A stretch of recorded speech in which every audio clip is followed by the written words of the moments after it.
Oke, Assalamualaikum warahmatullahi wabarakatuh. Adik-adik sekalian, hari ini saya seminar di Gresik, sehingga untuk kuliah hari ini kita pakai daring ya, ada 4 slide. Nanti secara lengkap bisa saudara lihat di modul, dan jangan lupa di akhir kuliah nanti sesuai jam kuliah ada pertanyaan yang harus saudara selesaikan sebagai penilaian berjalan 25% dari UTS dan UAS. Topiknya adalah metode pendekatan ilmiah dan peluang riset keperawatan.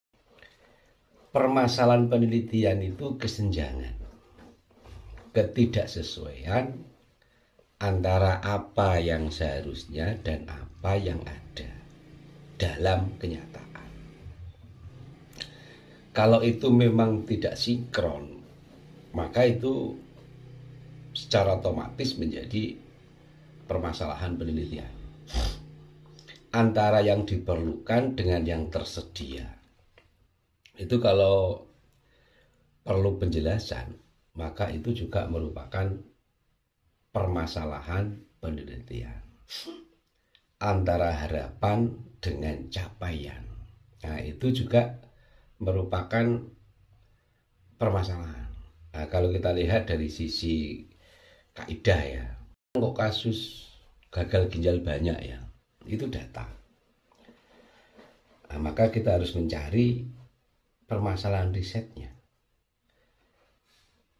Data yang kedua, kok banyak anak kecil kena GGK ya?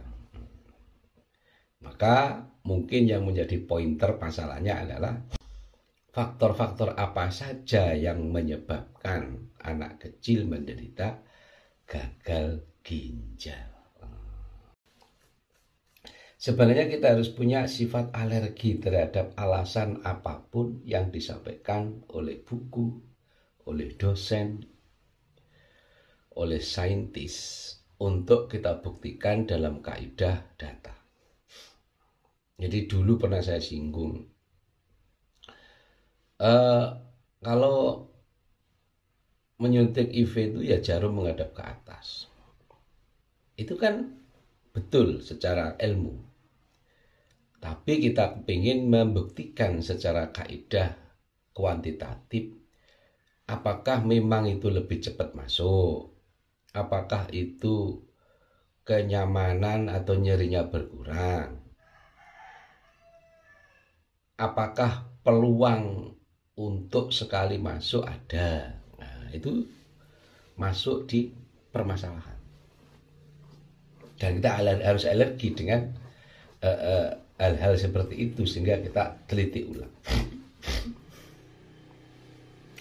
Yang berikutnya, kita harus punya ketajaman observasi, sehingga masalahnya nanti lebih luas. Apa yang kita tanyakan pada saat di kelas, apa yang ditanyakan teman kelas kita, itu menjadi suatu pokok kaidah masalah yang nanti kita kembangkan. Itu masalah penelitian sebenarnya. Jadi tanya jawab di kelas itu harus ditangkap secara tajam menjadi permasalahan.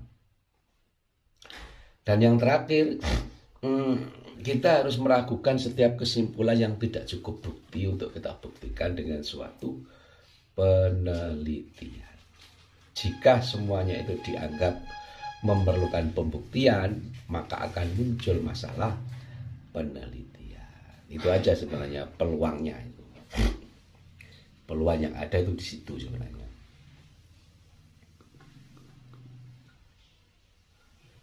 Nah,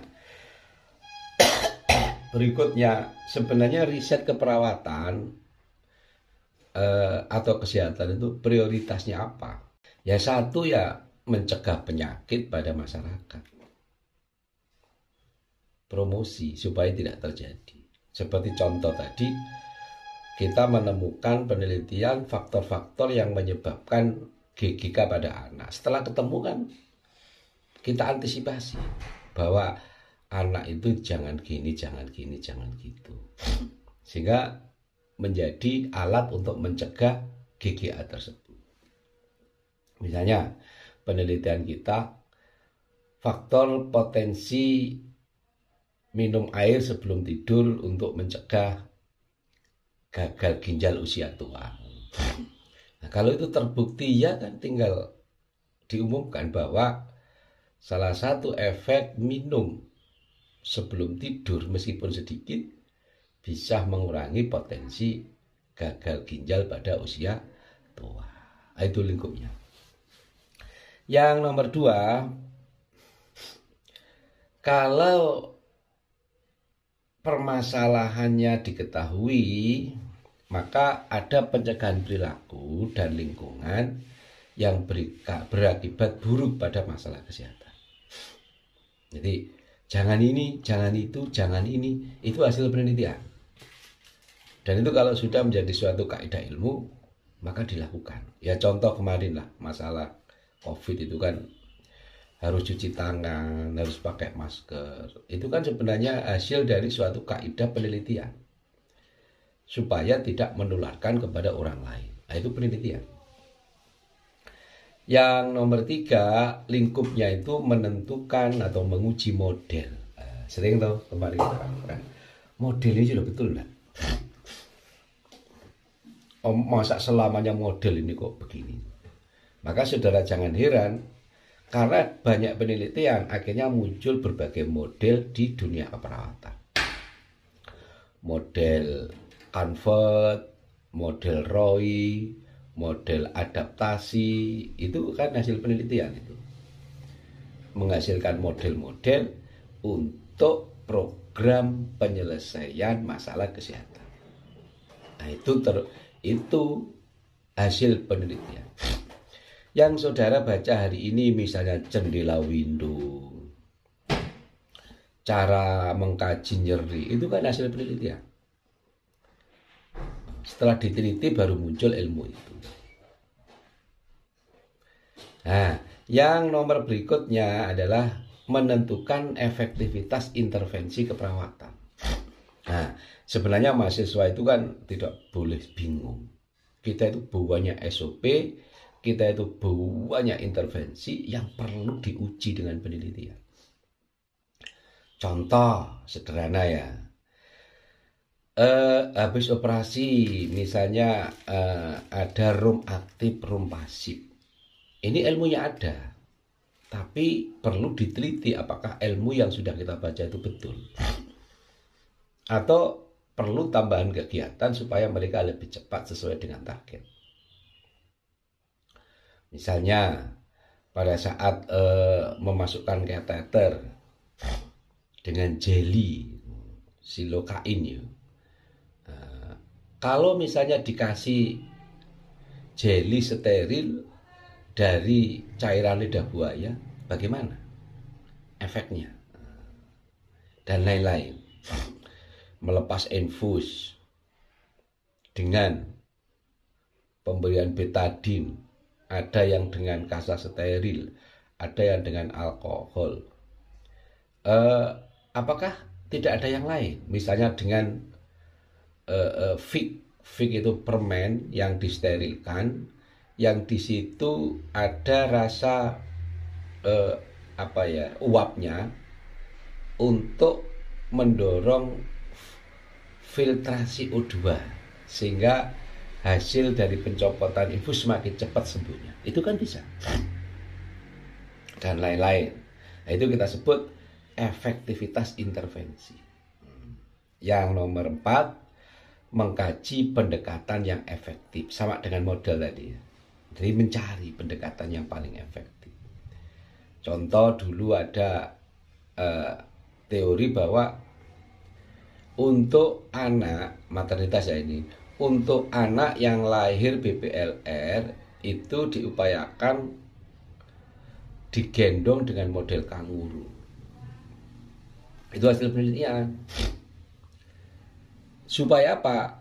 Supaya berat badannya lebih cepat meningkat. Nah, itu pendekatan. Nah, itu kalau kita akan membuktikan apakah betul kanguru itu efektif, ya mari diteliti gitu. Berikutnya adalah evaluasi intervensi keperawatan. SWOT itu loh. Bagaimana melakukan evaluasi yang selama ini pakai SWOT? SWOT itu apakah sudah merupakan model yang paling akhir? Belum. Apakah perlu evaluasinya harus objektif, assessment, planning? Mengapa kok tidak langsung planning aja? Nah, itu perlu penelitian. Berikutnya, mengidentifikasi faktor-faktor bio perilaku yang berhubungan dengan kemampuan coping. Berikutnya, dokumentasi pelayanan kesehatan. Berikutnya, pengembangan riset. Berikutnya, efektivitas biaya perawatan, misalnya BPJS. Apakah BPJS itu semakin meningkatkan kesehatan masyarakat atau semakin memperburuk kesehatan masyarakat? Itu harus dilakukan penelitian. Nah, mungkin itu ya lingkup riset untuk tren yang hari ini dan yang akan datang. Nah, terakhir, terus apa yang kita lakukan sebagai mahasiswa? Satu, strategi mendapat peluang riset adalah mencarilah masalah penelitian pada awal kuliah teoritis riset. Jadi kalau ada dosen ngomong itu dicatat. Kayak iki yang perlu saya teliti. Cuma kemarin sudah ada basicnya mata kuliah tuh ya. Tinggal nanti memfokuskan lagi. Terus yang kedua, kita harus latihan berpikir yang kritis. Permasalahan keperawatan yang kita lihat, kita amati, kita dengar itu menjadi suatu bahan untuk dilakukan kajian penelitian. Nah, ini sudah kemarin dilakukan ya. Banyak membaca jurnal penelitian supaya nanti hasilnya tidak plagiat atau supaya hasilnya menyempurnakan penelitian sebelumnya, bukan di bawahnya. Jadi kalau Anda lihat jurnal terus tahu hasilnya, itu ya disempurnakan, bukan meniru dia. Dan yang terakhir, sering diskusi dengan teman ya, dengan kelompok untuk mencari peluang riset. Topikmu apa? Aku pakai maternitas ya Mas. Oh, pakai yang itu ya, mau mengungkap teori ini ya. Aku apa ya? Aku bedah, ngomong panjang lebar. Nanti di situ akan muncul suatu kebutuhan Anda. Oke, yang terakhir adalah sumber masalah penelitian. Ini tadi sudah ya, pengalaman pribadi.